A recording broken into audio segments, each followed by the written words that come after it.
kas nutiko paprasčiausiai. Truputėlį pavargom ir pradėjom daryti klaidas, o siena apie komandą darė tas klaidas išnaudoja 100%. Subėgo ant greito, taip sakant, sumetė viską ir taip taškių daug pataikė ir viskas, tas skirtumas toks ir pasidarė. 2 iš eilės tokie pralaimėjimai dideliu rezultatu, ar psichologiškai komandos nežlugdys ateityje? Ne, nemanau, ta prasme. Šitos rungtynės jau praėjo istoriją, ta prasme, susirinksim rytoj išnagrinėsim savo klaidas ir žiūrėsim į priekį. Tai nėra čia kada verkti ir gailėtis, kad pralošim 30 taškų, reikia dirbti. Dar daugiau dirbti, analizuoti klaidas ir viskas turėtų būti geriau. Kaip čia taip yra, kad lietuviai atvažiavę į halę sužaidžia geriau negu įprastai jiems? Nežinau. Reiktų jų paklausyti.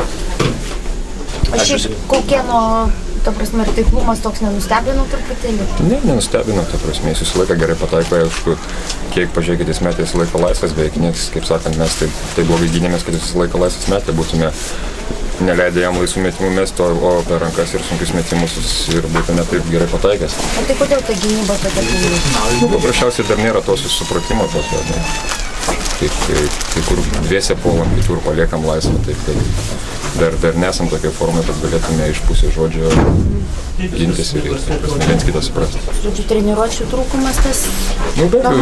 Viskas atsiliepia. Tai kiek čia laiko reikėtų? Mėnesio, kad jau pradėtume? Nežinau. Čia ne nuo manęs vieno priklauso visa komanda, ta prasme 12 žaidėjų.